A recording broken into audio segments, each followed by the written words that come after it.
इस बीच जयपुर से एक और बड़ी खबर मिल रही है। नाहारी का नाका कब्रिस्तान में कब्रों के साथ छेड़छाड़ का मामला सामने आया। देर रात 2 कब्रों के साथ छेड़छाड़ की गई और अज्ञात लोगों ने अब खोली हैं बंद पड़ी खबरें। 6 महीने पहले भी ऐसा ही मामला सामने आया था और इस मामले को लेकर स्थानीय लोगों में भारी नाराजगी है। असामाजिक तत्वों पर कार्रवाई की मांग की जा रही है। वहीं सूचना मिलने पर शास्त्री नगर थाना पुलिस मौके पर पहुंची और एडीसीपी नॉर्थ 2 बजरंग सिंह ने भी इस पर जायजा लिया है। तो जयपुर से इस बीच ये खबर मिल रही है। दीपक चावला हमारे सहयोगी जुड़ गए हैं। दीपक, कब्रिस्तान में कब्रों से छेड़छाड़ का ये मामला, इससे जुड़ी क्या जानकारी मिल रही है? कब्रिस्तान, शास्त्री नगर जो कब्रिस्तान है, इसके इसमें कब्रों से छेड़छाड़ की जो है वो कोशिश की गई है। संभव से ये जादू टोने का मार्फत काम हो सकता है। इसके साथ ही कोई तांत्रिक की भी शरारत हो सकता है। अब हर एंगल से जो है वो पुलिस जो है वो मामले की जांच। इससे पहले भी 6 महीने पहले भी इसी तरह से स्थानीय लोगों ने ये विरोध जताया था कि कुछ असामाजिक तत्व आते हैं और देर रात जो महिलाओं की जो कब्र है या फिर जो अन्य जो वहाँ पर शव रहते हैं उनसे छेड़छाड़ करने की कोशिश करते हैं। उसके बाद एक बार फिर से ऐसी कोशिश की गई है। फिर से स्थानीय लोग एकत्रित हुए और फिर से शास्त्री नगर जो कब्रिस्तान है, जो कि काफी बड़ा जो कब्रिस्तान है वो माना जाता है, वहां पर लोग एकत्रित होकर उन्होंने प्रदर्शन किया। जिसके बाद पुलिस के आला अधिकारी पुलिस मौके पर पहुंचे और लोगों को समझाइश करके उनको भेजा गया है। लेकिन इससे एक बार फिर से जो है वो सवाल खड़े होते हैं कि आखिर कौन वो व्यक्ति है जो कि कब्र में जाकर देर रात अंधेरे में कब्रों में जाकर कब्रों से छेड़छाड़ कर रहा है। संभव से ये कोई तांत्रिक या फिर इस तरह से जादू टोने का भी मामला हो सकता है या फिर कि कोई शरारती तत्व भी हो सकता है जो इलाके में जो है वो माहौल बिगाड़ने की कोशिश कर सकता है। कब्रों के साथ वो छेड़छाड़ या फिर कोई ऐसा मानसिक रूप से विक्षिप्त भी कोई व्यक्ति हो सकता है जो कि इस तरह से काम कर रहा है। बहरहाल हर एंगल से जो पुलिस है वो मामले की जांच कर रही है। पुलिस का कहना है कि जल्द। ठीक है, बहुत शुक्रिया दीपक इस पर जानकारी देने के लिए। और खबरों में आगे बढ़ रहे हैं। सीकर से खबर, जहां पीसीसी चीफ गोविंद डोटासरा का बड़ा बयान सामने आया।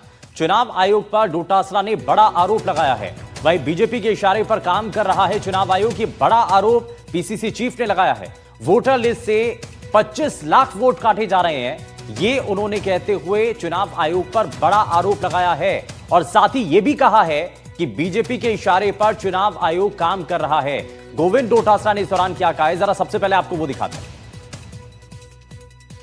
नहीं, मैं समझता हूं कि जो जिस प्रकार से चुनाव आयोग कर रहा है, भारत सरकार के इशारे के ऊपर, बीजेपी के इशारे के ऊपर, आनन फानन में एसआईआर, जबकि राजस्थान में तो ऐसा कोई चुनाव अभी विधानसभा या लोकसभा का है ही नहीं। और इतना तेजी के साथ में छिपे हुए एजेंडे के तहत किया जा रहा है, जिससे बीएलओ जो है वो आत्महत्या के लिए मजबूर हो रहे हैं और जनता भी परेशान है।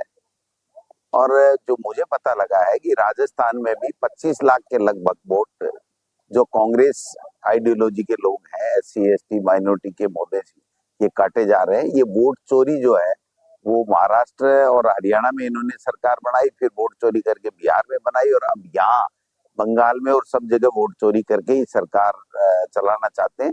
संस्थाओं का दुरुपयोग बीजेपी का मूल मंत्र हो गया है चुनाव जीतने का। और इस पर ज्यादा जानकारी के साथ जगदेव हमारे सहयोगी जुड़ गए हैं। जगदेव, 25 लाख वोट काटे जा रहे हैं, ये पीसीसी चीफ का आरोप है और साथ ही उन्होंने बड़ा आरोप लगाया कि बीजेपी के इशारे पर चुनाव आयोग काम कर रहा है। जी, बताना चाहूंगा, आज जो है पीसीसी चीफ गोविंद सिंह डोटासरा लक्ष्मणगढ़ दौरे पर रहे। इसी दौरान उन्होंने कई शादी समारोह में भाग लिया। तो मीडिया से बातचीत करते हुए उन्होंने जो है भाजपा सरकार पर बड़ा आरोप लगाया है। उन्होंने कहा है कि भाजपा जो है आनन फानन में करीब 25 लाख वोट जो कांग्रेस की विचारधारा के जुड़े हुए लोग थे उनको काटने का काम जो है सरकार ने किया है। वहीं जो है डोटासरा ने भाजपा के इशारे पर भारत निर्वाचन आयोग के जो है एसआईआर का काम करने का आरोप भी उन्होंने लगाया है। इस तरह से गोविंद डोटासरा जो लगातार भाजपा सरकार पर हमला बोलते हुए नजर आ रहे हैं और जो उन्होंने एसआईआर सहित जो अन्य मुद्दे हैं उन पर भी जो है भाजपा सरकार और राजस्थान सरकार पर भी उन्होंने आरोप लगाया है और करीब 25 लाख जो वोट है वो काटने का राजस्थान सरकार पर भी आरोप लगाया और कहा कि कौन इस तरह का आगे नहीं होने देगी और मजबूती से जो है इसका विरोध करेगी, ये उन्होंने आरोप लगाया। और साथ ही उन्होंने कांग्रेस और ये बड़ा आरोप लगाया गया है और इस बड़े आरोप के जरिए सवाल ये भी उठाया गया कि वोट काटे जा रहे हैं। बहुत शुक्रिया जगदेव इस पर जानकारी के लिए। वहीं राज्य वित्त आयोग अध्यक्ष डॉक्टर अरुण चतुर्वेदी सोमवार को सीकर जिले के लक्ष्मणगढ़ विधानसभा क्षेत्र के 1 दिवसीय दौरे पर रहे। यहां वो पूर्व केंद्रीय मंत्री सुभाष महरिया के फार्म हाउस पर आयोजित पंचायत और नगर निकायों के पुनर्गठन पर बैठक के बाद बीजेपी के सामूहिक कार्यकर्ता सम्मेलन में शामिल हुए। इस दौरान चौका कबास के सैकड़ों ग्रामीणों ने चतुर्वेदी को ज्ञापन सौंपकर गांव को पुनः ग्राम पंचायत मंडावर में ही रखने की मांग उठाई है। जगह जगह स्वागत के कार्यक्रम आ रहे हैं। जब भी पंचायतें पंचायत समितियां बनती हैं, आपको इतिहास में कभी भी देख लीजिए, हर व्यक्ति अपने हिसाब से पंचायत को चाहता है, इसलिए तात्कालिक विरोध होता है।